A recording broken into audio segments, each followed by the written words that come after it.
possible à nous, en tant qu'écrivains, mais aussi intellectuels, puisque c'est quand même un statut que certains d'entre nous assument. On ne fait pas qu'écrire, on a la capacité de réfléchir, on a la capacité d'observer les mouvements historiques, même hors de notre continent. Ce qui s'est passé même avant la négritude, nous savons quand même que notre pouvoir est très limité. Nous savons que sous d'autres cieux, on a eu les mêmes prétentions. Moi, je suis d'accord avec Samy sur ce point, mais je pense qu'il y a une chose, on n'est pas forcément un bon homme politique quand on a été un bon écrivain. Je pense que ça se vérifie avec beaucoup. Mais le piège de l'Afrique a été que très tôt, son destin a été pris en tenaille à cause des dictatures qui ont émergé très tôt, qui ont fait qu'on ne misait plus sur les intellectuels.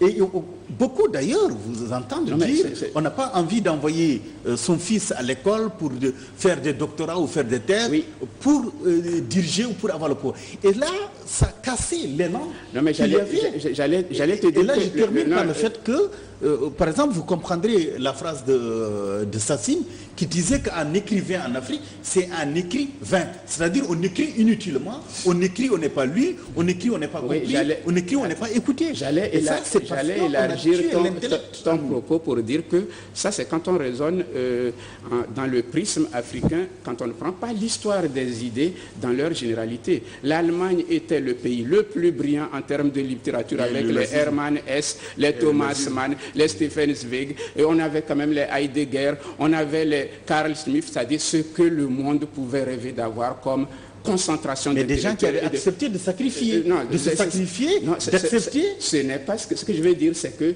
ça n'a servi à rien. En ce moment-là, quand Hitler apparaît, toutes ces personnes-là, où on s'exile, où on se tait, ils sont partis en exil parce que toute leur esthétique et tout leur pouvoir de pensée ne pouvaient rien contre cet homme-là. Même en s'exilant très loin, en allant se réfugier au Brésil, comment Stefan Zweig a terminé sa vie. Même là-bas, il dit, ils m'ont vaincu. Il a quand même pris une fiole avec son épouse, se coucher dans son lit et mourir parce que tout ce qu'il a écrit, il sait que devant Hitler, ça ne sert à rien. Thomas Mann, tout ça, ça ne sert à rien. C'est-à-dire, on est conscient quand même que devant les destins complexes des sociétés, des peuples, il y a des moments où l'écrivain, le penseur, devrait avoir la modestie de savoir qu'ils ont un impact très limité. Un impact très limité. C'est peut-être là que l'héritage est devenu un peu lourd pour nous dans la mesure où la négritude est accompagnée toujours dans l'attente des gens d'une forme de devoir de transformer. C'est-à-dire le devoir de transformation qu'on va considérer comme celui de l'écrivain est en fait un peu trop lourd. Je pense qu'il y a deux choses là. Il y a vraiment deux choses. Il y a même une reconnaissance de la négritude avec les générations actuelles. Il y a même deux choses là. On est dans une réflexion sur deux ordres. Il y a l'ordre de l'écrit, c'est l'ordre de Rimbaud, changer la vie, et il y a l'ordre de l'action politique qui veut changer le monde. Il se trouve que dans ce contexte-là, ces deux ordres se sont rencontrés. Il y a eu un désir à la fois de changer le monde à travers une activité de revendication qui était esthétique et littéraire. Mais la question qui m'intéresse, c'est la question de dire l'héritage. Vous demandiez, est-ce qu'on a du mal à assumer l'héritage? Je dis non, du tout. On n'a pas du mal à assumer l'héritage. Mais peut-être, pour reprendre des termes de René Char, c'est un héritage que nous souhaitons sans testament. C'est-à-dire que celui qui le lègue ne vous indique pas comment l'utiliser. Donc vous avez le loisir de prendre un tamis, de retenir ce qui vous intéresse et de l'inscrire dans votre propre dynamique à vous. Et le réel héritage, c'est celui que je peux enrichir. C'est celui que je peux choisir, que je peux digérer, que je peux disséquer et que je peux utiliser comme force d'intériorité structurante. Dès qu'il n'y a pas de testament, cet héritage est fécond, puisque je peux en faire ce que je veux. Dès qu'il y a un testament qui me dit, voici les dernières volontés du mort, la meilleure réponse que nous avons, c'est de ne pas respecter les dernières volontés du mort. Et pour revenir sur le pouvoir de la littérature, effectivement, il y a une lucidité de dire que c'est un ordre qui a pour but d'être présent dans un troisième espace et monde, le monde des idées, le monde de la pensée, le monde de la psyché humaine, et un monde dans lequel les transformations prennent du temps, ne sont pas visibles, ne mettent pas en place des édifices, et c'est le monde de la construction des individualités et des mentalités. Les dynamiques qui sont dans le politique sont autrement beaucoup plus dévastatrices, importantes, et justement, ce que l'histoire de l'Allemagne nous apprend, c'est qu'il y a eu un raffinement intellectuel qui a été reporté à son pinacle. Ça n'a pas empêché des dynamiques je veux dire, d'exclusion, de racisme, de nazisme, de se mettre en œuvre. Et les écrivains avaient le choix entre l'exil, l'abdication ou je dirais une collaboration avec Heidegger. Et en Afrique, ce sont ceux qui sont allés à la mangeaille, donc qui ont préféré faire profil bas. Non, mais je trouve un peu trop dur par rapport à... Là, je trouve que ça, c'est... Là aussi, j'allais dire que c'est assez souvent... je l'ai dit, hein, ce n'est pas la première fois que je le dis. Je crois qu'à un moment, pour moi, il est vraiment nécessaire que, en tant qu'Africain, on réfléchisse en perspective avec le monde. Tout le monde apprécie les littératures latino-américaines. La plupart des grands écrivains latino-américains étaient quand même des hommes politiques. Gabriela Mistral, qui a été la première à avoir le Nobel en Amérique latine, était ambassadeur du Chili.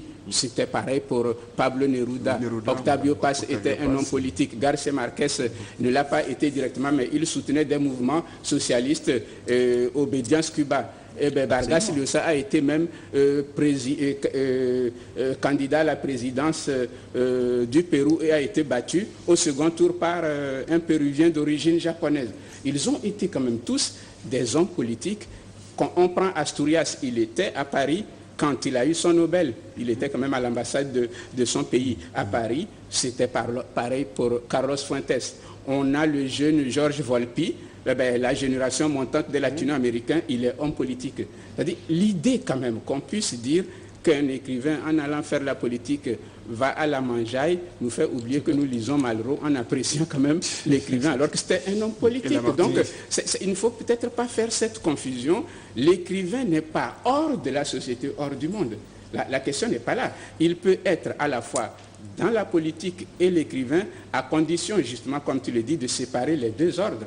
C'est-à-dire, André Malraux a été un homme politique dans la culture. Il a fait beaucoup de choses, hein, de façon positive, mais ce n'est pas ce qu'on retient de lui. On retient l'écrivain qui mettait l'écriture au-dessus de tout, et le jeu et la comédie littéraire au-dessus de tout, que quand il avait été mis un peu à l'écart, il en souffrait. Le jour où De Gaulle lui redonne une chance de se refaire voir, on peut quand même voir que cet homme, ce jour-là, ses deux fils qui avaient un peu plus de 20 ans venaient de se faire tuer dans un accident de voiture. Il a obligé sa femme de se taire pour qu'il parte, comme si rien ne s'était passé. Alors, cette cohabitation, l'homme politique, peut-être c'est en Afrique que c'est difficile, impossible apparemment, si on tient compte de ce que vous dites. Et puis savoir aussi si quand même, puisqu'on parle, est-ce que la négritude est dépassée, savoir si sur le plan, tout simplement, sur le plan du racial, de la race, la négritude a répondu.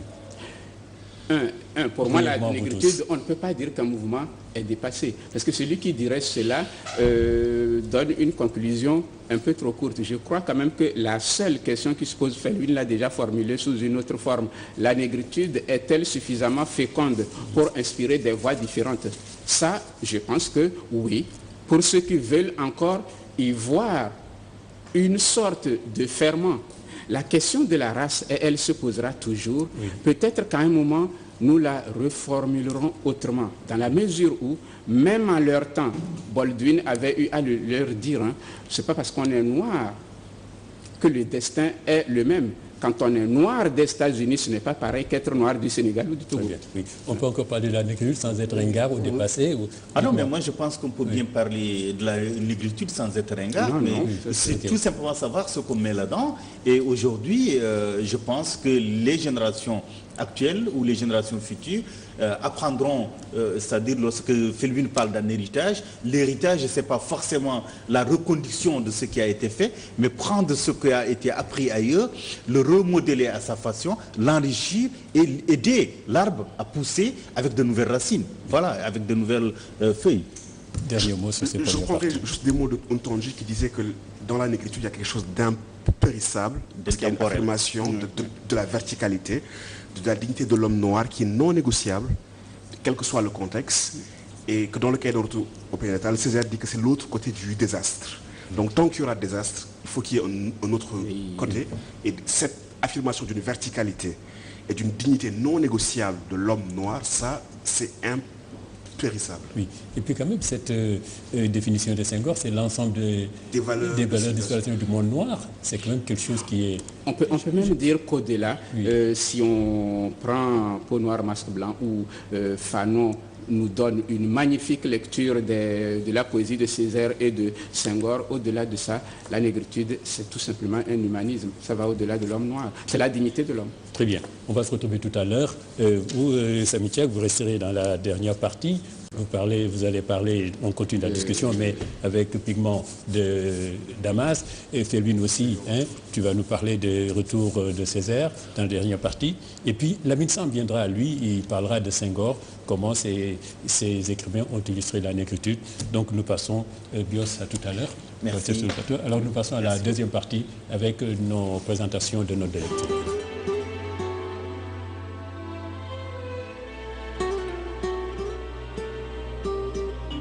À présent, notre séquence de présentation des notes de lecture avec les textes choisis.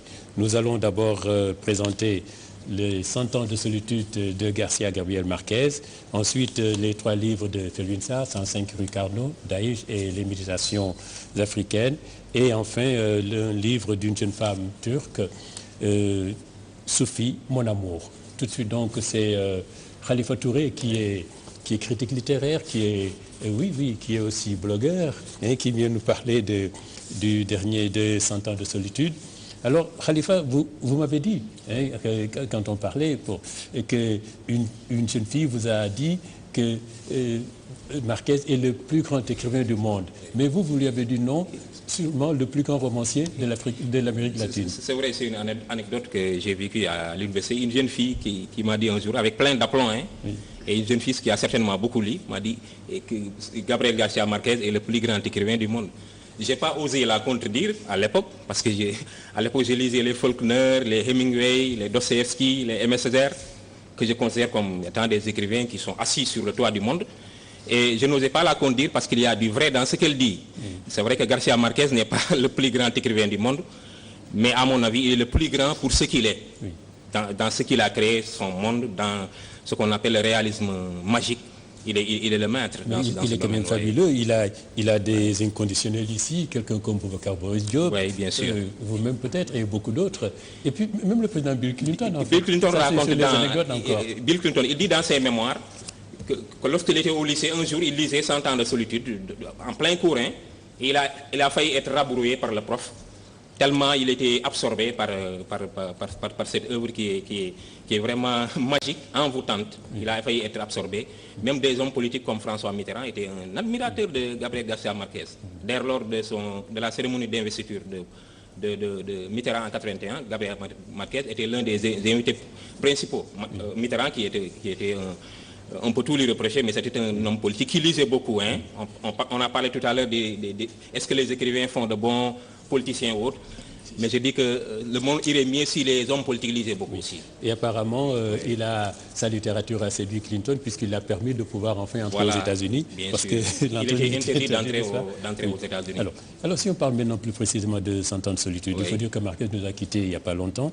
Alors, 100 ans de solitude, c'est une véritable épopée. Oui, c'est une épopée. C'est pas une simple histoire. Flamboyant. C'est une épopée avec tout ce que épopée veut dire. Oui. C'est-à-dire un dérèglement de l'écriture, des embellissements, des écarts, une certaine folie dans l'écriture. Tout est possible dans 100 ans de solitude. Oui. On meurt, on revient. J'ai l'habitude de dire que 100 ans de solitude, c'est un livre contre la mort. Même les morts, ils reviennent. Ils reviennent parler aux vivants. Tout est possible. Vous savez, Garcia Marquez fait partie de ces écrivains qui ont tenté de recréer le monde. Ils sont un peu dans le mythe Mallarmé de la récréation du monde. Vous savez que Mallarmé a voulu écrire le livre, il l'appelait le livre. Et on trouve dans cette catégorie des écrivains comme Balzac, Victor Hugo. Ils ont voulu mettre le tout monde dans leur œuvre. Il y a des écrivains qui ont voulu mettre tout l'homme plutôt, les Kafka, les Dostoevsky.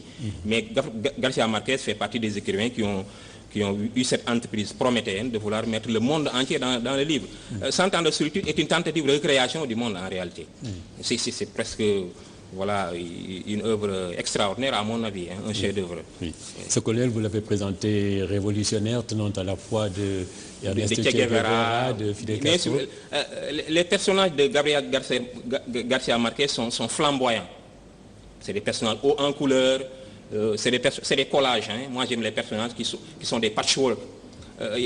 L'un des personnages principaux, parce qu'on ne peut pas parler des personnages principaux dans 100 ans de solitude, le colonel Aureliano Buendia, il y a du Che Guevara chez lui, mais un Che Guevara qui est fou, complètement, et admirable.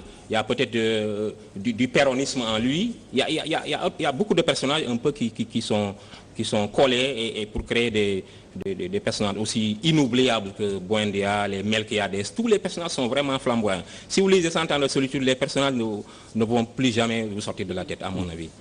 C'est formidable la création des personnages dans 100 ans de solitude. Oui. Tu parles des mesures d'extravagance, oui, bien sûr, le sûrement style. À cause des influences.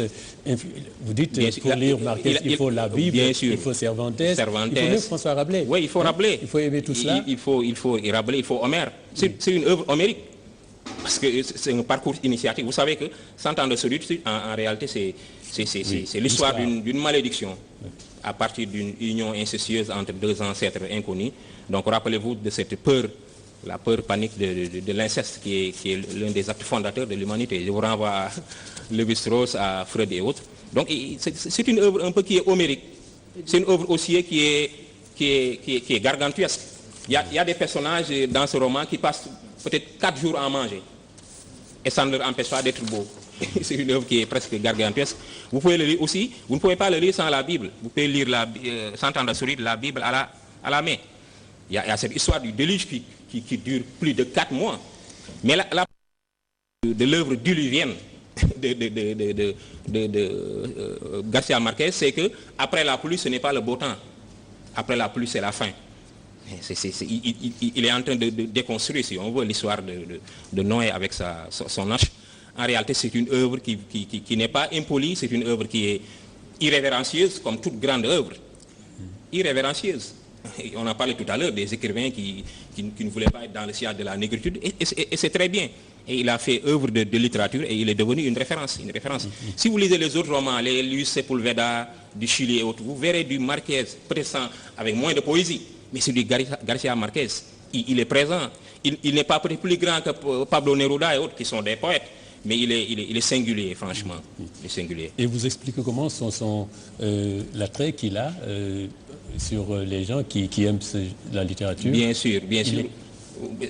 C'est presque un passage obligé. 100 ans de solitude. Nous, lecteurs, quelquefois, nous avons même honte de dire, bon, j'ai pas lu 100 ans de solitude. Tellement c'est une œuvre qui est présente dans la culture mondiale. C'est une œuvre vraiment... Parce qu'une grande œuvre, c'est une œuvre surtout qui a influencé la culture mondiale. Kafka est présent dans la culture mondiale. Au-delà de la littérature, au-delà et même dans le cinéma. En lisant cela, j'ai pensé à un cinéaste comme Tim Burton. Je ne sais pas si vous connaissez. Tim Burton, c'est de la magie macabre. Mais vous sentez un peu du Garcia Marquez. Garcia Marquez, c'est un peu une magie qui est tropicale. Vous voyez un peu les influences de Garcia Marquez dans la littérature, dans la peinture, et c'est ça qui est important dans la littérature. Vous mettez l'accent sur ce qu'on retrouve dans la guerre. Il y a la guerre, il y a l'amour, il y a la vie, il y a tout. La magie et la science. Il y a la magie et la science, il y a ce maniérisme. Garcia Marquez, c'est un écrivain qui ne se prend pas trop au sérieux. Il convoque les plus grands classiques, Ovide, Horace, Terence, mais ça ne l'empêche pas aussi de se moquer un peu, d'avoir un style assez désinvolte, de se moquer un peu. Et c'est un peu cela la littérature. C'est la liberté d'écriture. Et on le trouve formidablement dans 100 ans de solitude de Garcia Marquez, qui est aussi vraiment une chanson d'amour à la littérature. Il y a une célèbre formule dans l'ouvrage où il dit que le monde se porterait mieux si les gens se mettaient à ne pas voyager en première classe et mettre les livres dans les fourgons. Donc le monde se porterait mieux si les gens mettaient les livres sur les lits, comme le font certains saints, certains soufis, qui mettent le livre saint et même d'autres livres profanes sur le lit et se coucher par terre. C'est formidable. C'est cette formule-là de Garcia Marquez qui nous fait aimer la littérature. Voilà. Alors je voulais, parce qu'après son décès quand même, on a, avec Charles Camara, on avait parlé de l'amour au temps du choléra. Oui. Je voulais qu'on complète un peu avec 100 ans de solitude. Oui. Ce que vous... Bon, on dit souvent que c'est une œuvre qu'il n'a pas aimée, mais allez savoir ce que cela veut dire. Oui. Bon, les écrivains, quelquefois, ils disent des choses. Voilà. Je ne dis pas qu'on ne comprend pas, mais ils sont quelquefois dans leur monde. Hein. Voilà. Quelquefois dans leur monde. C'est une œuvre formidable, à mon avis. Voilà. Oui. Merci Khalifa. Merci. D'être venu nous parler de 100 ans de solitude de Garcia Marquez. Alors, deuxième note de lecture, c'est Madame Biti Kébé, qui est professeure de lettres. Et merci d'être venue avec vos élèves, d'ailleurs, n'est-ce pas? Qui vient nous parler des 3 livres de Felwine Sarr. Alors, ces 3 livres, c'est 105 rue Carnot, Daïge et Méditations africaines. Alors, ces 3 livres ont ceci de commun. Felwine ne raconte pas d'histoire. Il écrit, tout simplement. Oui. Merci, Sadakan. Permettez-moi de remercier les élèves du lycée Blaise Diagne qui ont tenu à m'accompagner. Ils ont voulu découvrir l'émission parce qu'ils savent que c'est une émission importante, parce que aussi c'est la seule émission dans le paysage médiatique qui publie une émission sur le livre, le savoir et la connaissance. Et je pense rester dans le tempo si je parle de Felwine Sarr.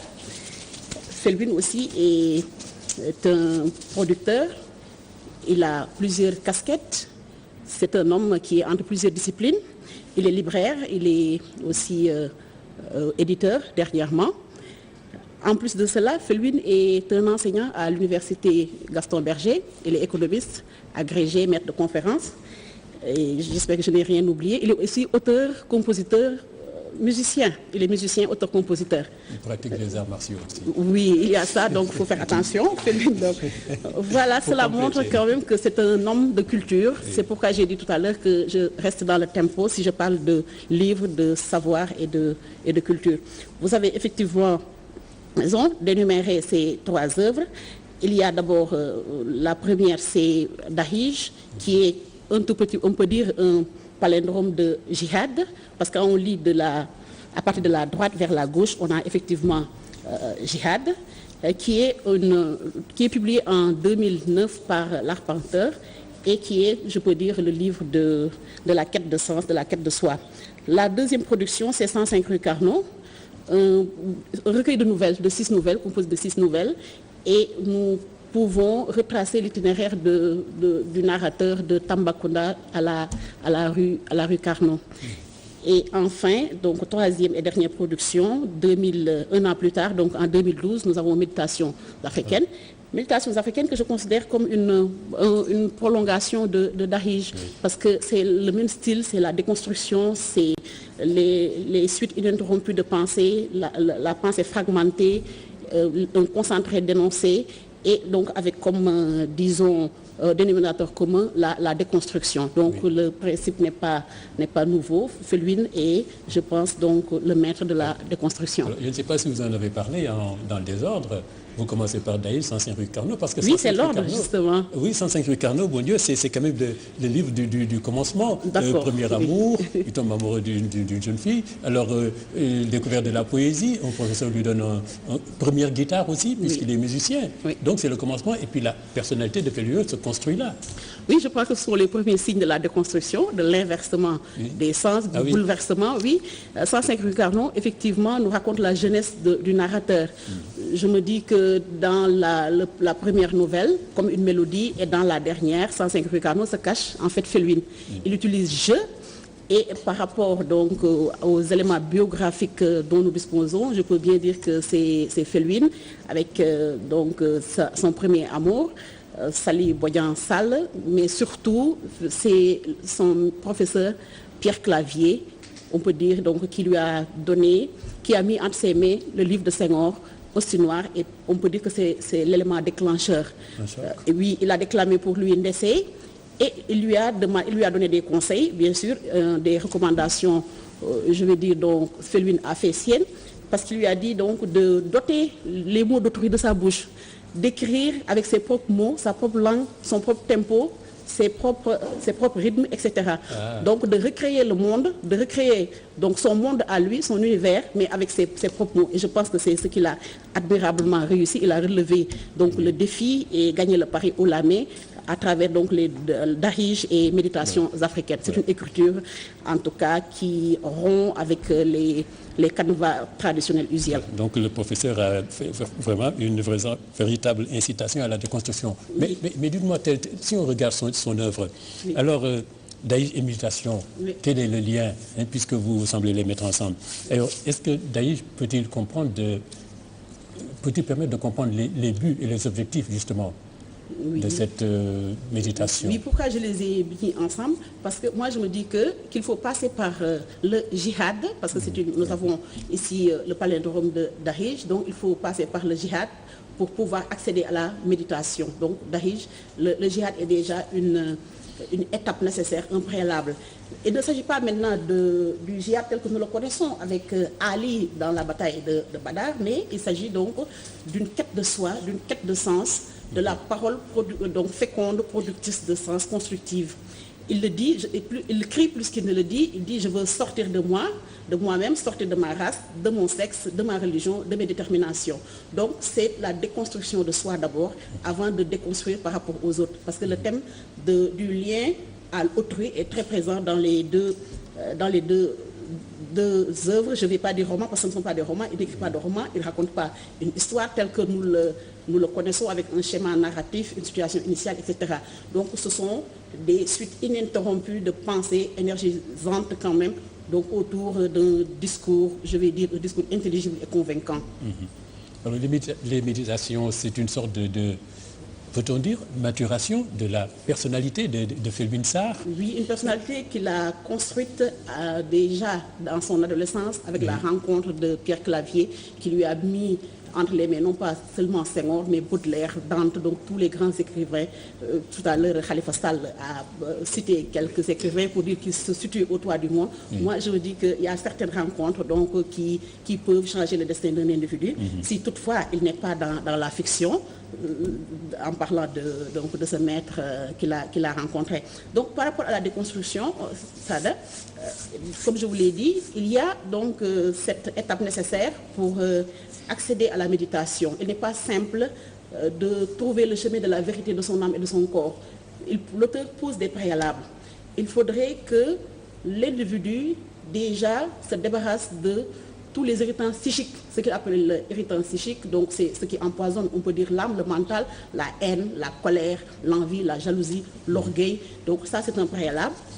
Ensuite, la deuxième étape, être conscient de ses faiblesses et de ses insuffisances. Il faut faire donc une introspection, n'est-ce pas, pour ensuite faire face à la réalité. Donc il faut déchirer le voile de l'illusion, donc le voile de l'illusion à travers lequel nous percevons souvent le réel. Donc ce qui nous demande, si je comprends bien son plan pour accéder à la méditation, il faut sortir de soi, donc c'est ça la déconstruction, déconstruire, déverrouiller, décloisonner, déceler pour pouvoir donc extraire, dévoiler, transmettre et créer. C'est comme ça que je l'ai suivi dans l'œuvre. Finalement, c'est un livre de confirmation, non pas d'un écrivain, mais peut-être même d'un penseur et d'un... C'est un penseur qui écrit. C'est pas un romancier, c'est un penseur qui écrit. Oui. Tout à l'heure, donc, je lui ai dit, je ne sais pas, il n'y a pas d'histoire à raconter. Bon, peut-être qu'il blaguait, il m'a dit que oui, ça va dans tous les sens, mais il y a un lien quand même. Il y a un lien qui est là, donc on le sent. On est entre prose poétique, proverbes, dictons, apophthegmes, maximes, de petits récits, des fragments, mais il y a un style qui les lie, un style aussi fin que l'idée qu'il décrit et que donc nous avons du plaisir à dérouler. C'est un peu le temps à dérouler. Finalement, l'écriture, vous parlez de déconstruction, mais aussi en même temps de construction de soi-même, de lui-même. Après la déconstruction, bien sûr, il faut construire maintenant. Déconstruction par rapport à soi, déconstruction par rapport à sa relation à l'autre, parce que nous sommes dans une société de tri et d'étiquetage où on fige les uns et les autres dans leur particularisme, dans leurs détails les plus insignifiants. Donc, lui, il reprend les stéréotypes, les préjugés, l'imagerie populaire pour en détourner donc le sens et la fonction. Après la déconstruction, on reconstruit l'homme débarrassé de toute forme d'étiquette, l'homme donc qui est émancipé de toute forme de pression, parce que justement, souvent, il y a des gens qui nous mettent dans une situation d'explication, dans une situation de justification et justement, lui, il nous interdit d'être dans cette logique d'expliquer et de justifier. C'est permettre à autrui donc d'avoir un pouvoir sur vous et de pouvoir vous juger. Alors, donc, il finalement, faut refuser. Oui. peut-on penser que Felwine Sarr ne raconte pas d'histoire, mais qu'il fait de la philosophie, un peu? Parce que quand même, il trace une sorte de voie d'éveil. Bien sûr, il y a plusieurs voies d'éveil. Il y a la philosophie aussi. Oui. Moi, au départ, je pensais même qu'il était philosophe, parce que les réflexions, effectivement, sont philosophiques. Méditation africaine s'énonce sous le prisme de la sagesse africaine, mais celle-ci n'en est pas moins universelle. C'est Abdou qui l'a préfacé encore, c'est Souleymane Bachir Diagne. Oui, Souleymane Bachir Diagne qui l'a préfacé. Et dès le départ, il nous avertit.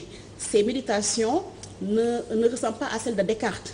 Ces méditations s'ancrent dans la réalité sociale. Elles ne sont pas désincarnées. Donc effectivement, il nous montre une voie d'éveil. Les voies d'éveil sont multiples, elles sont multiformes. C'est la musique, c'est la religion, donc la spiritualité, c'est l'écriture, c'est la lecture, parce que même le lecteur, donc en prenant un livre, est déjà sur une voie d'éveil.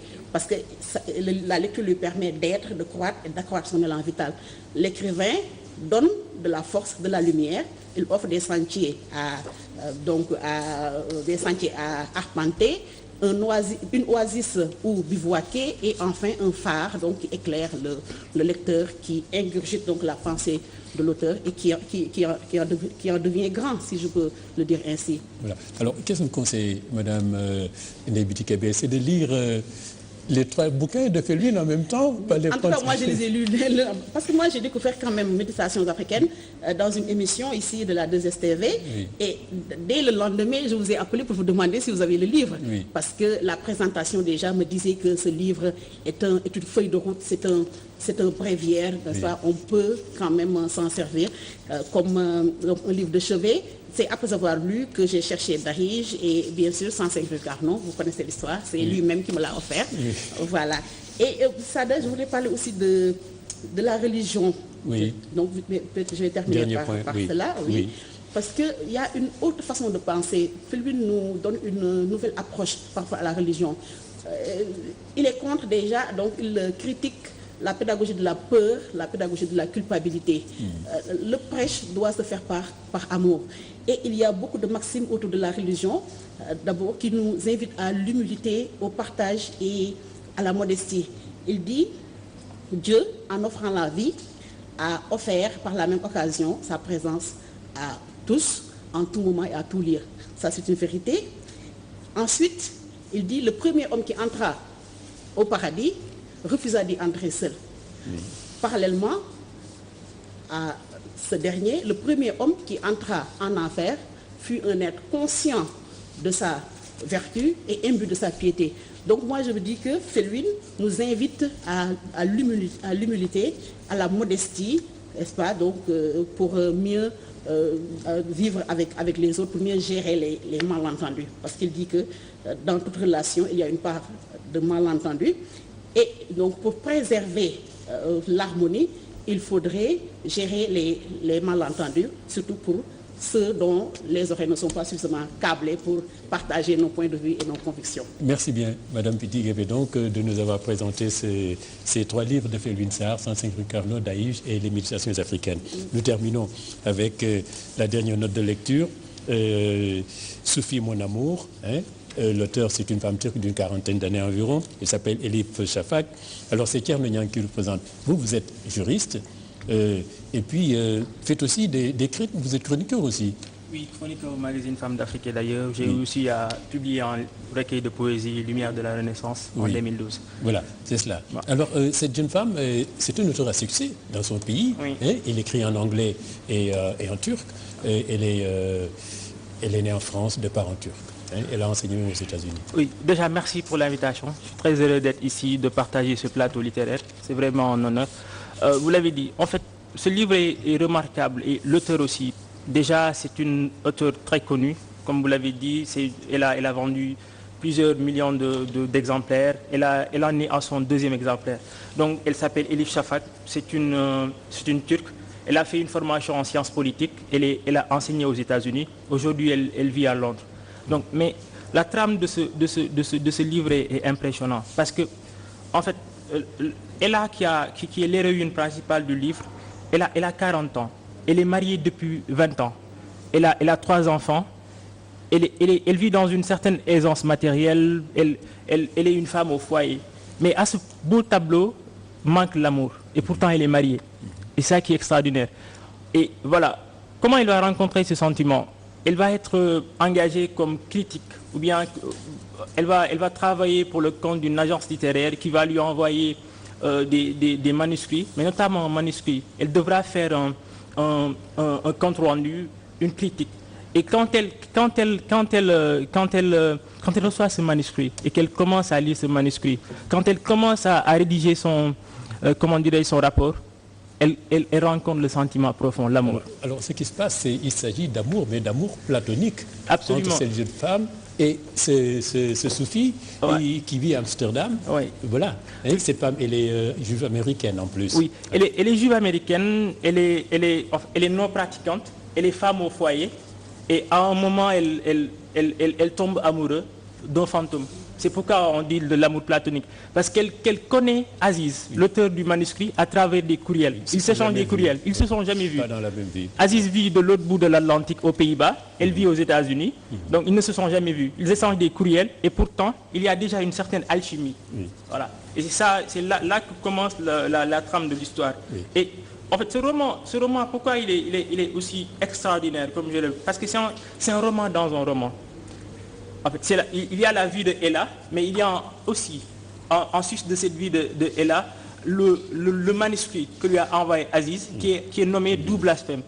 Et j'ai retenu et j'ai pris quelques notes de lecture, surtout dans un passage où ce roman nous invite, comme vous l'avez dit, à l'amour, mais pas simplement au sens trivial du terme, mais c'est à la célébration de ce sentiment qui effrite les barrières ethniques, raciales, religieuses. Pour revenir à ce que disait Mme Kébé tout à l'heure avec le livre de Philou, dans un passage du livre, à la page 84, Shams, qui est le compagnon hérétique de Rumi, qui prône les 40 règles, qui est aussi appelé le soleil de la religion, il nous dit, tu peux étudier Dieu à travers toute chose et toute personne, parce que Dieu n'est pas confiné dans une mosquée, une synagogue ou une église.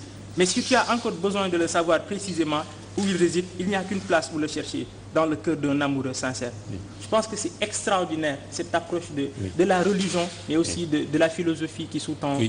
Parce que l'auteur est décrit comme une féministe engagée, mais en même temps très influencée par le soufisme. Absolument. Et on sent la tolérance là, ne serait-ce que l'origine des deux personnes, juives américaines et puis l'autre qui sont dans une relation. Qui a été converti et qui a embrassé la voie soufie.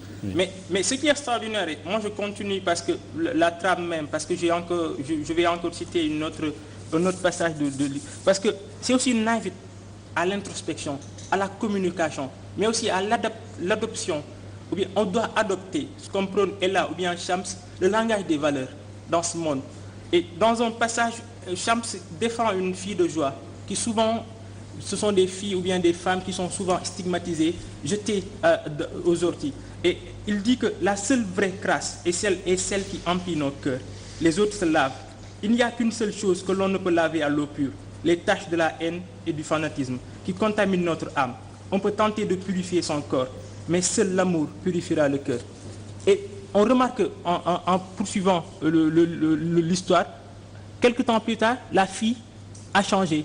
Elle est revenue dans le droit chemin, si on peut s'exprimer ainsi, parce qu'il y a une tolérance et on l'a poussée sans la violenter. Et c'est Shams qui a été l'artisan de cela. Oui, parce que pas seulement l'absence de préjugés, mais en même temps la tolérance envers les minorités, les marginalisés, n'est-ce pas? C'est un peu cela. Voilà. Alors, vous nous parlez un peu de style, parce que là nous arrivons à la fin, parce qu'il faut qu'on parle de la poésie à la fin de cette émission-là. Alors, vous avez commis un recueil de poèmes qui s'appelle Lumière de la Renaissance. Est-ce que vous êtes touché par la métaphore qui quand même illumine un peu son écriture là? Oui, en fait c'est tellement... Qui est simple, fluide. Oui, le style est simple et fluide. Et voilà, Isabelle Varmian qui est du magazine, elle dit qu'avec ce livre, elle signe son meilleur livre. Mais moi j'ai envie de le dire, et je vais prendre peut-être 2 minutes pour dire, et je vous l'avais dit la dernière fois quand on échangeait, j'ai dit que si on faisait traverser ce livre, on fait traverser ce livre, on l'amène à ce siècle, on est au 21e siècle, on remplace amour par état. l'État devrait recueillir ou bien devrait accueillir, par exemple, les minorités. On ne devrait plus dans ce pays ou bien dans ce continent accepter que les minorités, comme les filles de joie, soient stigmatisées, violentées, voire violées. On ne devrait plus accepter que la mendicité continue à faire pignon sur rue, comme la mendicité des petits-enfants, des talibés. Je pense que tout cela, combiné à une meilleure réflexion et tiré par ce livre, devrait nous amener à réfléchir encore. Voilà. Ouais. Merci Thierno Niang. Merci beaucoup. D'avoir proposé et de venir nous présenter ce livre de Elie Shafik, Soufi, mon amour. Merci beaucoup. Nous passons donc à la troisième partie de cette émission pour parler poésie.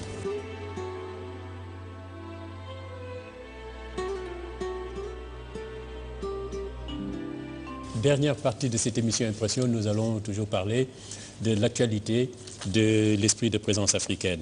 Mais dans cette séquence expression de poésie, alors j'ai fait Louis Sarr, il est avec nous, Samy Tiak aussi est resté avec nous, il nous a fait venir Lamine Samb. Lamine Samb qui est critique, Lamine Samb qui connaît bien, entre autres, l'œuvre de Senghor. Alors je vais peut-être commencer par lui parce que c'est lui qui vient nous trouver sur le plateau. Alors, je sais que Lamine, vous avez un peu... Vous êtes resté un peu sur votre faim quand récemment Paulin Ontonji est venu donner un cours magistral sur Senghor. Justement parce qu'il a parlé de ce que tout à l'heure Samitiak a évoqué.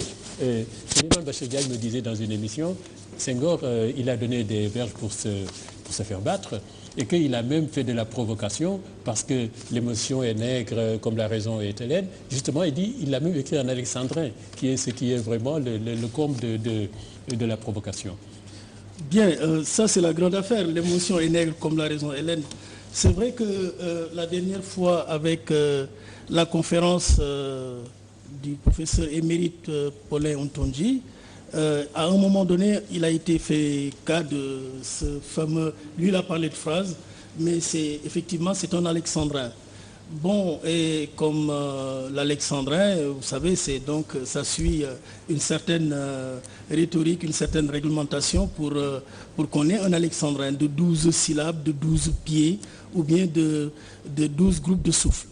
Bon, si je reviens sur ce fameux... L'émotion est nègre comme la raison hélène, qui est la vraie formulation, parce qu'il faut aussi dire que sur ce plan-là, il y a énormément de glissades ou de dérapages contrôlés. Il y en a qui disent l'émotion est nègre comme et la raison est hélène, etc. Alors que c'est l'émotion est nègre comme la raison hélène. Le com est important. Bon, donc si j'en parle, c'est parce que quand on écoute à gauche et à droite les gens parler de Senghor, c'est souvent ce vers-là qui constitue le plus grand reproche qu'on lui fait. Et vraiment, je trouve que c'est quand même dérisoire. Et vraiment, c'est blessant parce que sur près de 5000 pages incandescentes que Senghor a léguées à la postérité, il ne se trouve que cet infime alexandrin qui sert de croc à ronger par les autres là. Et c'est ça qui me fait mal. Bon, il y a entre autres, oui, pourquoi est-ce qu'il est allé épouser une femme blanche alors que, bon, il prône la négritude, pourquoi est-ce qu'il a dit que, bon, Seigneur place la France à la droite du Père, etc., etc., sans continuer le texte. Parce que, justement, ceux qui citent Senghor de cette façon-là, et qui le citent de façon tronquée, frauduleuse même, dérobée, comme des gens qui viennent chaparder quelque chose et puis s'en vont. Mais moi je trouve qu'ils auraient dû continuer à lire le texte de Senghor et ils se rendraient compte que quand il dit pardonne, Seigneur pardonne à la France, de toutes les nations place la France à la droite du Père, mais il dit en même temps à la suite de ça, oui, car il faut bien que tu pardonnes à la France qui m'invite à sa table et me demande d'apporter mon pain.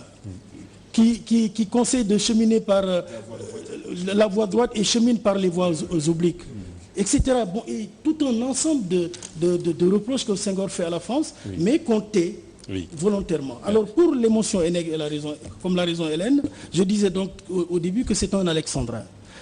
C'est un alexandrin dans lequel on pourrait mettre une diérèse quelque part à nègre pour avoir les 12 syllabes. Mais Senghor l'a fait juste pour montrer l'égale capacité des Noirs à faire comme les autres. Parce qu'au début, il y avait, comme l'a dit Felwine tout à l'heure, une attitude de réaction par rapport à cette sorte de contingentement dans lequel on mettait ces intellectuels noirs, dont on disait par ailleurs que bon, c'était des décalcomanes, quoi, je veux dire des gens capables d'imiter, mais pas capables de créer par eux-mêmes.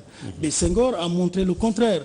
Césaire pareillement, Damas également, mais les autres, et j'en oublie. Donc c'est dire que il y avait une sorte de réaction, mais tout à fait légitime, qui était à la base de cela, surtout à la suite de Paul Éluard, qui avec son fameux alexandrin également, enfin alexandrin avec des diérèses à la queue leu, si l'on veut, mais originellement le vers de Éluard était un octosyllabe. La terre est bleue, la terre est comment dire, la terre est bleue comme une orange. La terre est bleue comme une orange. Originellement c'est un octosyllabe, mais si on veut tirer, on procède par diérèse et ça devient carrément un alexandrin. Mais donc, vous voyez, quand on dit la terre est bleue comme une orange, ça peut paraître absurde. Comment est-ce qu'une orange peut être bleue? D'ailleurs, l'orange en tant que fruit donne son nom à la couleur elle-même. Donc, vous voyez, il y a à ce niveau-là une sorte de provocation. Chez les surréalistes, à l'époque, il y avait une sorte de rapprochement d'images qui faisait que de ce rapprochement, il y avait une sorte de surgissement, comme une sorte d'étincelle qui naissait de ces rapprochements. Ce n'était pas des comparaisons, il faut distinguer, ce n'était pas des comparaisons, c'était des rapprochements. Et Senghor a sauté là-dessus, pieds joints. Évidemment, c'était une erreur de jeunesse parce que à cette époque-là, il avait à peine 30 ans. Quand il a commis ce fameux alexandrin, qu'il a divisé en 3 plus 1 plus 2, 1 plus 3 plus 2. La coupe à l'hémicycle étant parfaitement réglée. Avec le mot gong, il appelait les connecteurs logiques comme des mots gong. C'est-à-dire que c'est autour de ces mots que l'équilibre se réalisait et l'égalité s'affirmait. Donc voilà un peu au départ ce que j'ai... Très bien. Oui. Voilà. Et puis la Terre est bleue, mais la Terre vue de loin est bleue, vue de lumière. Donc peut-être c'est ça qui fait cette Oui, j'ai juste omis de dire que quand Paul Éluard dit « la Terre est bleue comme une orange mais ça peut paraître au premier coup assez surprenant. Mais lorsqu'on sait que la Terre est la planète bleue et qu'elle est ronde comme une orange, elle n'est pas ronde la Terre. Il devient tout à fait possible d'accepter cet alexandrin-là, la terre est bleue comme une orange. Et de la même façon, l'émotion est nègre comme la raison Hélène, et on pourra refaire le vers pour montrer l'égalité. Alors on va... Oui, moi j'allais dire qu'il y a peut-être une chose qu'on oublie de dire, c'est que Senghor lui-même a expliqué quand même ça, et c'est beaucoup plus complexe que ce qu'on dit dans la mesure où le sens qu'il donne est assez profond. C'est quand même une comparaison dans son esprit. N'importe qui peut taper sur Internet l'explication. Senghor en a parlé à plusieurs conférences. Son explication, c'est que dans l'émotion, il y a une possibilité d'élargir le réel à toutes les relations. Là où le blanc ou le rationnel hellénique verra la rationalité sèche de Descartes, le noir fera tous les liens qui font que la réalité ne peut pas être simplifiée à A plus A égale A au carré. C'est-à-dire, les explications, il les a données à plusieurs conférences et c'est disponible aujourd'hui. C'est quand même plutôt les Noirs, entre guillemets, parce que ça ne veut pas dire grand-chose pour certains, mais ça a une signification, ou les Africains qui l'ont pris comme, pour Senghor, le primat de la raison sur l'émotion nègre, donc la supériorité des Blancs sur les Noirs. Ce n'est pas du tout ce qu'il dit. Pas du tout. Nous sommes entrés dans un débat et nous avons quand même laissé de côté, c'est pour ça que j'ai dit ça se passe en Occident, nous avons laissé de côté la grande bataille, la grande légitimité qu'il a fallu que Senghor acquiert quand même auprès de ses pairs français. On reprochait à sa poésie de n'être qu'une copie de celle de Saint John Perse.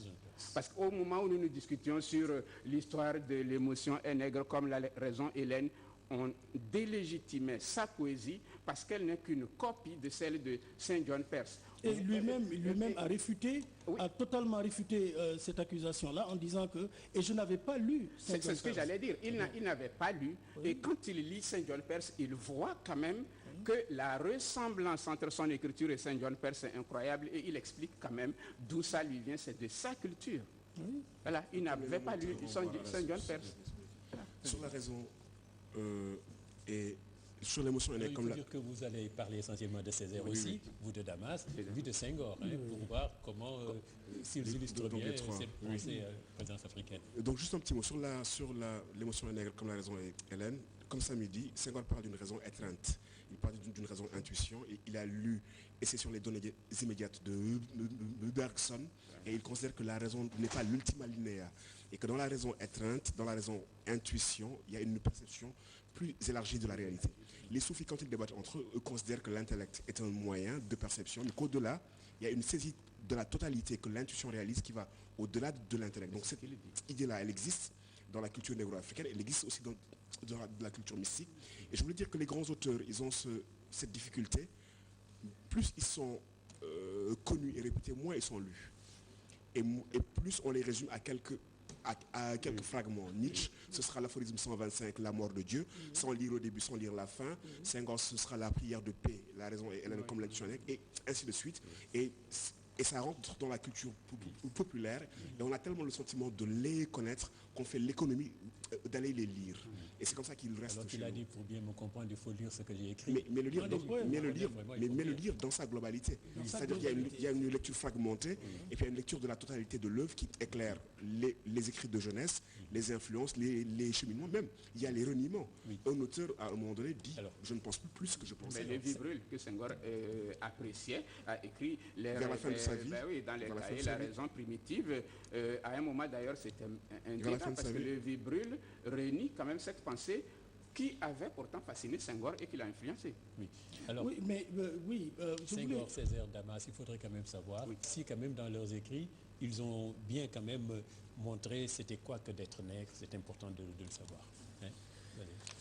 Mais je crois que c'est une question nodale, c'est une question mais centrale même, parce que ces auteurs-là, ces trois bonhommes, se sont fréquentés, ont lu ensemble les mêmes livres, Senghor le dit, se sont corrigés eux-mêmes leurs écrits, leurs poèmes, à tel point que d'ailleurs, il est arrivé dans leurs œuvres de trouver des correspondances. Senghor qui répond à Césaire, Césaire qui répond à Senghor. Bon, je ne parle pas du poème liminaire de Senghor où il répond à l'autre là, Damas. Hein, mais à l'intérieur même des poèmes, il y a des réponses. Il y a des bibles de réponses, mais qui sont très claires. Parfois, les mêmes versets, on les retrouve chez Senghor et comme on les retrouve chez Césaire. Par exemple, ce fameux verset de Césaire, et puis mon cœur, ne faites point de moi cet homme de haine pour qui je n'ai que haine.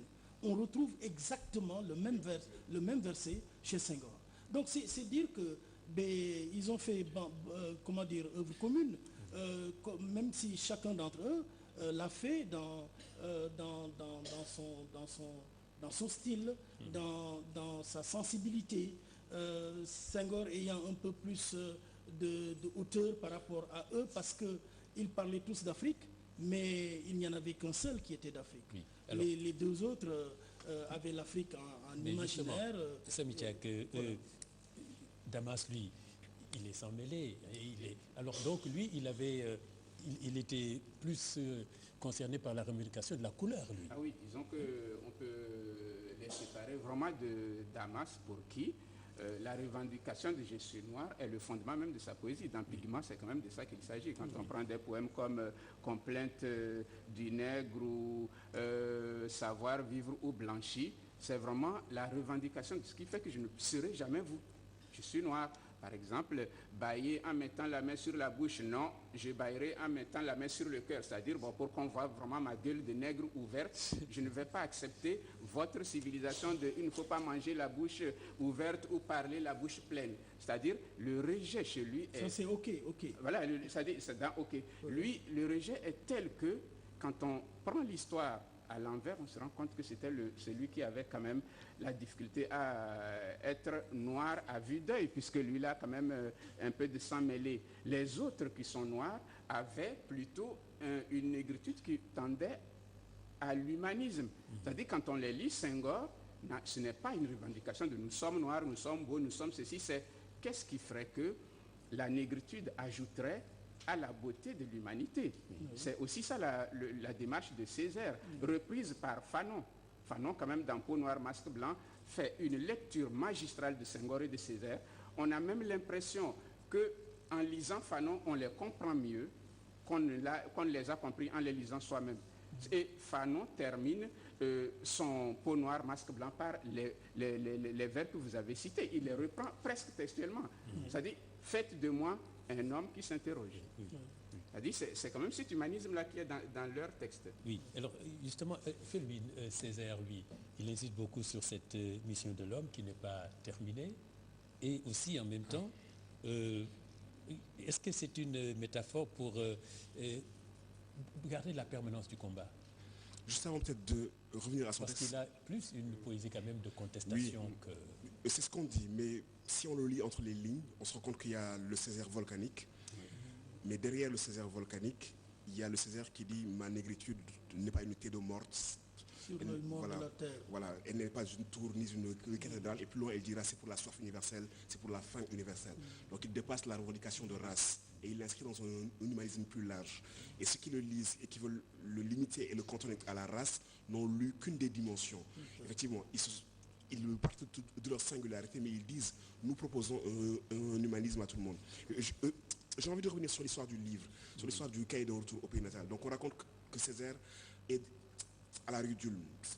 Senghor, il faut le rappeler, Césaire sont à la rue d'Ulm, ils veulent être agrégés, agrégatifs et ils sont dans ces chemins d'excellence de la culture occidentale et française. Donc dans la rue d'Ulm, il est au restaurant, il rencontre un Croate qui s'appelle Petar Guberina. Donc il se rencontre au restaurant, Césaire n'a pas d'argent, donc il arrive, il vient voir la dame pour se servir un repas, il demande des tomates.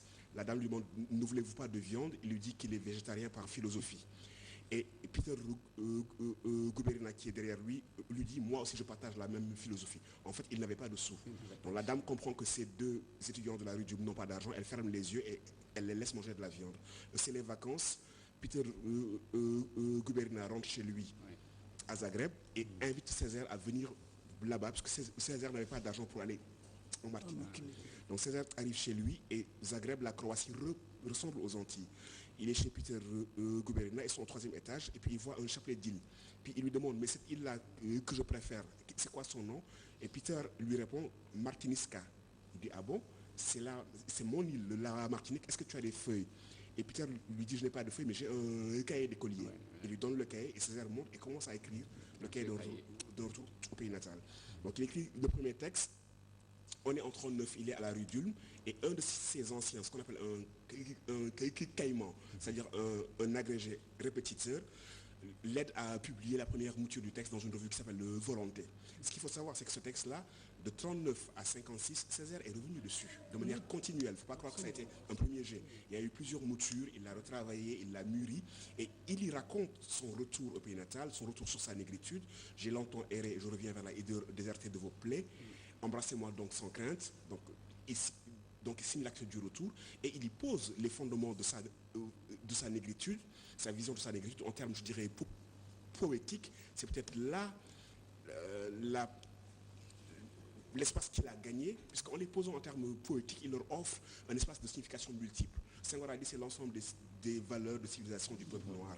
Il a eu des définitions très formelles, très conceptuelles, sur lesquelles on pouvait l'attaquer. Le tigre ne crie pas sa tigritude, donc il répond, mais le zèbre n'a jamais été embêté au nom de ses rayures. Dès l'instant qu'il est dans la prose, dans le concept, dans le discours, il laisse des espaces. Césaire, dans l'incandescence de la poésie et dans la recréation du monde à travers le verbe poétique, se donne toutes les latitudes de dire sa négritude, de dire son histoire et d'offrir des multiples significations sur lesquelles on ne pouvait pas trop l'attaquer d'un point de vue, je dirais, conceptuel. Et donc dans ce texte, effectivement, le point d'orgue, à mon avis, c'est le moment où il dit « Et me voici, mon pays et moi, ma petite main dans sa grande, la force n'est pas en nous, mais elle est au-dessus de nous. » Et la voix nous dit, la voix qui vrille, donc comme l'audience d'une guêpe apocalyptique, nous dit que pendant des siècles, l'Europe nous a gavés de mensonges et gonflés de silence. Il n'est point vrai que l'œuvre de l'homme est finie. Il n'est point vrai que nous parasitons le monde, que nous n'avons rien à faire au monde, que nous devons nous mettre au pas du monde. J'aime bien ce vers. Oui. À l'heure de la mondialisation, à l'heure du développement économique, à l'heure de la civilisation de cette situation, on nous dit que nous devons nous mettre au pas du monde. Mais il dit l'œuvre de l'homme, elle vient seulement de recommencer. Donc il est dans un éternel recommencement. J'ai bien aimé la chronique de Khalifa sur sur le Garcia Marquez quand il disait qu'il voulait recréer un monde. Mais un écrivain sérieux veut recréer le monde, a la tentation de recréer le monde. Donc il dit on est au premier matin du monde. Et il dit aucune race n'a le monopole de l'intelligence, de la beauté, de la force, et qu'on est tous au rendez-vous de la conquête, et que toute étoile chute de ciel en terre à notre commandement sans limite. À mon avis, le programme est terminé. S'il fallait un programme pour les peuples, les nations, les individus, s'il fallait une téléologie, s'il fallait un élan, c'est terminé en ces quelques vers en quelques vers, il ramasse tout le projet social, politique, individuel, épistémologique en quelques vers, et puis il le pose dans une langue qui, de toute manière, existera au-delà du souffle du temps. Oui, je voulais juste enclencher pour dire que Félune a oublié de dire que quand Peter Gouberina lui dit que c'est Martinisca, il dit bon sang, partout où je vais, je trouve ma Martinique. Voilà, donc c'est dire à quel point Césaire était impressionné par ce qu'il voyait sous ses yeux-là. C'est pourquoi moi je voulais dire simplement que s'agissant du cahier d'un retour au pays natal, j'apprends d'abord à Félune qu'en 1995 déjà, je l'ai adapté au théâtre avec les étudiants de l'université du Gabon, Oumar Bongo, en 3 rats de marée. J'ai appelé les tableaux rats de marée, quoi. Bon, et vous faites bien d'en parler parce que moi, mon premier raz de marée, c'est la naissance dans une Martinique de misère. Autrement dit, j'ai identifié les termes de l'horizontalité qui sont des termes d'expression de la misère, parce que ce qui est misérable souvent est à ras-motte. Quand vous verrez justement dans ce texte-là de Césaire, les endroits descriptifs de la Martinique au bout du petit matin, c'est à vue d'œil comme ça, ras de casquette là, c'est vraiment l'horizontalité. Bon, et j'en profite pour faire une déconstruction, comme il dit, parce que l'adaptation que j'ai faite, moi, c'est pas une adaptation linéaire du texte, hein, je l'ai déconstruit. Et il faut venir pour s'attendre à entendre dire dans les premiers propos échangés, au bout du petit matin, va-t'en, gueule de flic, gueule de vache, etc. Non, pas du tout. Moi, je commence à la page 81. Donc, ce qui fait que, première raz de marée, naissance dans une Martinique de misère. Bon, et là, franchement, c'est la partie descriptive, quoi.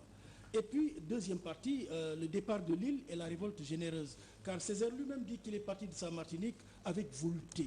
Autrement dit, cette misère, dernier cri, l'avait tellement gonflé la tête que, bon, il voulait partir de là, quoi. Vite partir, quoi, partir. Et comme il y a des hommes hyènes et des hommes panthères, je serai un homme juif, un homme hindou de Calcutta, etc. Bon, donc l'homme universel, quoi, il est parti. Donc là, c'est la partie où Césaire, le départ de l'île et la révolte généreuse, c'est là où Césaire est vraiment révolté, où à un moment donné, il ne sait même plus quoi dire, il devient sorcier du verbe. Vumroho, Eya, c'est cette partie-là. Hein. Et puis la dernière partie, le dernier raz de marée, qui est... donc la deuxième partie correspond à ce qu'on appelle le début de la verticalité. Hein. Donc moi, j'ai établi donc des trucs, quoi, des lignes... des lignes de rupture, et à partir de la deuxième partie, nous sommes dans presque la verticalité qui se clôt dans le troisième raz de marée, qui est le retour à l'île et la victoire finale. Lorsqu'il dit debout dans la cale, debout sur le pont, la négraille debout, etc. Et puis à la fin, lis-moi. Hein, c'est ce passage extraordinaire où il dit lis-moi au nombril même du monde, pour rejoindre un peu cette aspiration à être cet homme universel que Senghor a chanté, que Damas a chanté aussi à sa façon. Hein, parce que je rappelle tout à l'heure, pour finir là, que Damas, c'est cet intellectuel-là qui a été capable de rendre sa poésie tellement limpide, tellement limpide à toute intellection, au point que en 1947, tenez-vous bien, les paysans baoulés, les planteurs baoulés qui se sont révoltés et où il y a eu des centaines et des centaines de morts, avaient traduit les poèmes de Damas en baoulé dans leur langue pour trouver là une sorte de, non pas walk song, mais je veux dire un chant qui accompagne leur révolte. C'est dire à quel point justement nous avons là vraiment une trilogie démiurgique Césaire, Senghor, Damas qui est vraiment extraordinaire. Alors, disons que J'allais dire la différence dans l'humanisme de Damas, c'est qu'elle introduit une dimension que les autres n'ont pas. Elle est d'abord guerrière. Je pense quand même que la révolte de celui qu'on a nié, qu'on a vaincu, passe chez Damas par ressurgir, peut-être même face à l'autre comme ennemi d'abord. C'est-à-dire il ne l'intègre pas comme l'autre de soi, mais c'est celui qui m'a nié, je dois lui prouver que je suis moi, pas lui. Je pense qu'à partir du moment où j'aurais prouvé à l'autre ce que moi je suis, peut-être il y a le lien. Alors que ce qu'il reprochait même parfois dans certains poèmes, à Senghor, par exemple, son poème sur, quand il parle des tirailleurs, pour qui, au lieu qu'on chante des oraisons funèbres aux tirailleurs, ils auraient mieux fait, au lieu d'aider quand même cet Occident à contribuer à l'écraser. À un moment, ce qu'il pourrait leur reprocher, c'est peut-être d'accepter de reconstruire une humanité à l'intérieur de leur conception des choses. C'est-à-dire cette idée-là est vraiment fondamentale chez lui. Le rejet même des bonnes manières, même quand il sait que ce sont des bonnes manières, c'est parce que ça vient de « je vais le rejeter ». Si je veux manger la bouche ouverte ou pleine, parler ou bâiller la bouche ouverte, c'est-à-dire il faut peut-être qu'à un moment, on relise Damas pour se demander si ce n'était peut-être pas la meilleure chose à faire, s'il n'y avait pas une nécessité d'un affranchissement brutal que quelqu'un a tenté. Je reviens à lui parce qu'on ne peut pas lire les trois là sans parler de celui qu'ils ont engendré. Je pense que celui qui a peut-être été plus proche de lui, ça va être François Fanon. Parce que là, ce n'est pas juste l'humanisme qu'il professe dans Peau noire, masque blanc, c'est l'homme qui prend les armes contre les Français parce que l'oppresseur, il faut quand même lui appliquer la violence qu'il nous a appliquée avant qu'on ne puisse reconstruire la même humanité. Oui, alors nous allons écouter un peu Madame Bidji-Kébé qui veut intervenir brièvement sur ce débat. Et par rapport au développement de Lamine Samba, je le suis souvent dans des débats interminables sur Facebook avec des gens qui mettent souvent Senghor dos à dos avec Cheikh Anta Diop. Ce que je trouve d'ailleurs insensé. Cheikh Anta Diop, oui, on est d'accord, il a contribué à faire connaître le passé de l'Afrique, son origine kémite. Ce qu'on déplore peut-être, c'est que ses œuvres ne sont pas connues par les élèves. Il n'y a pas de texte sur Cheikh Anta Diop. Maintenant, je me dis que si c'est un tort, on pourrait le réparer. Et j'ai vu sur Internet une pétition qui circule, et une pétition pour l'enseignement des œuvres de la pensée de Cheikh Anta Diop à l'école. Je pense que c'est une bonne chose, mais mettre Senghor et Cheikh Anta Diop dos à dos, je pense que c'est insensé. Tu as parfaitement raison. Il y a beaucoup de gens qui, par méconnaissance, les opposent. Il m'est arrivé de leur dire que ce que Cheikh Anta Diop dit, Senghor l'a dit 15 ans avant lui. 15 ans avant lui. Parce que je ne veux prendre qu'un exemple. Un exemple en poésie. Dans Femme nue, femme noire. Lorsque Senghor dit « Vêtu de ta couleur qui est vie, de ta forme qui est beauté », mais il abat l'interdit millénaire par lequel justement le noir était confiné à être, je ne sais pas quoi, la couleur noire, avec la symbolique de la couleur noire, la couleur de morbidité par excellence. Le cœur noir, le ciel noir, les habits noirs. Mais le noir, c'est rien. C'est-à-dire que c'est... Mais lui, il fait dire aux blancs racistes qui lira son poème « Vêtu de ta couleur qui est vie ». Regardez un peu le mode qu'il emploie, le mode indicatif, le présent du mode indicatif. C'est-à-dire que le mode de la réalité par excellence. Il use, parce que Senghor pour lui, la poésie, il y a deux aspects en poésie qui sont complémentaires. Il y a le relief de la tête et celui du cœur. Mais dans le relief de la tête, il y a les arguments grammaticaux, mais il y a aussi les arguments philosophiques. Et maintenant, le reste est enrobé par un style qui est totalement poétique. Vêtu de ta couleur qui est vie, de ta forme qui est beauté. J'ai grandi à ton ombre, etc. Donc, vous voyez un peu, Cheikh Anta Diop, 15 ans plus tard, par la démonstration scientifique, parce que chacun dans son domaine de compétences a essayé de défendre ce point de vue-là. Mais malheureusement, les gens disent, oui, Cheikh Anta a dit, il faut qu'on parle nos langues nationales. C'est vrai, il a fait toute une thèse là-dessus. Mais je leur indique, quand j'étais vraiment exaspéré, que, mais attendez, Cheikh Anta a fait une 60aine de pages dans Nation et Agriculture, en Wolof. Hein, ce sont un glossaire, c'est un glossaire, c'est un lexique de mots qu'il traduit en Wolof, etc. De l'égyptien ancien au Wolof. Bon, mais il n'a pas écrit en Wolof. Hein? Oui, je pense que l'opposition est peut-être ailleurs. Hein. Pour la beauté, je rappelle quand même que Blaise Sandrard a chanté la beauté de la femme sénégalaise qu'il considère comme la plus belle du monde. Hein. Oui, mais c'est après Senghor. C'est après Senghor. Son texte sur les femmes sénégalaises en boubou, qu'il considère comme les plus belles que l'on puisse trouver sur la terre. C'est en 47 et le poème de Senghor est en 45. Oui, non, mais je vais dire, voilà, après donc, il y a eu ça. Voilà, ça n'a pas changé la vision que le raciste aura toujours sur le noir, puisqu'il situe quand même au niveau de l'intelligence et non de la beauté. Je crois quand même qu'entre Senghor et Anta Diop, il y a quand même un truc aussi que des Sénégalais même cultivés disent. C'était plutôt deux monstres sacrés, chacun dans leur domaine, dont peut-être l'un voulait la suprématie. Ce que des gens, même des intellectuels sénégalais, disent, c'est qu'à un moment, Senghor, ce n'est pas leur pensée qu'on oppose, le fait qu'il n'ait peut-être pas soutenu la concurrence de quelqu'un qui pouvait aussi, par une autre démarche, avoir la place qu'il a. Ça, on peut le concevoir, ça a été partout dans le monde, partout quand il y a des philosophes, des écrivains, des musiciens. Au même moment, ça a été quand même une concurrence dans l'admiration réciproque. Ce n'est quand même pas un problème.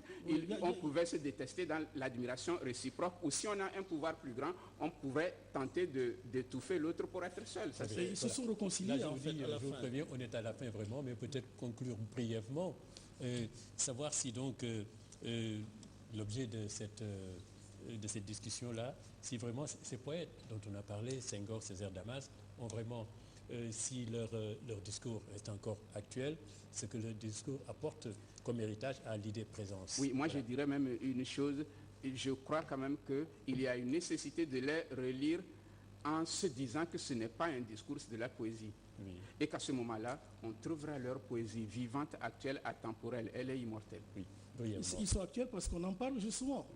On parle d'eux là. Bon, je crois qu'il n'y a pas meilleur témoignage de l'actualité de ces écrivains que cette émission-là. Oui, Felvin. Moi, j'irais dans le même sens que mes deux amis.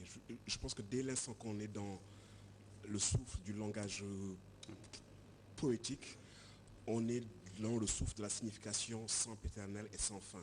Et que même des fois, au-delà de ce que le poète a écrit, il y a un espace de rencontre avec soi-même à travers la langue de l'autre. Et c'est ce qu'ils réussissent à mettre en place. Je veux dire, à un moment donné, nous nous approprions leurs mots et nous y mettons nos propres élans. Et la poésie, elle ne se comprend pas, elle se prend. Et cette poésie-là, elle a été assez élaborée, assez puissante pour continuer à nous prendre et pour continuer à faire que nous nous prenions à son jeu.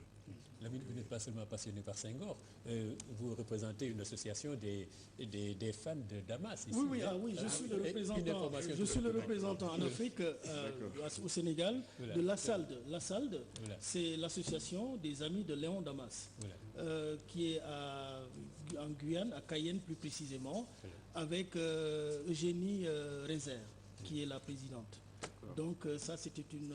Moi, j'aimerais juste signaler qu'il y a ici Bios Diallo qui a eu le privilège de rencontrer Césaire pour des heures d'interview et de partage entre papa et fils. Il m'a montré les très photos, bien. Là, Merci Bios d'être venu, Khalifa Touré, Madame Biti Kebe et Thierno Niang qui sont venus nous faire des notes de lecture. Merci aussi aux élèves du lycée Blaise Diagne et aux autres qui sont venus nous tenir compagnie. Et puis merci à Samy qui est venu de France pour participer entre autres à cette manifestation-là. Merci Felvin, Lamine Samb. Passez une bonne fin de soirée. Au revoir.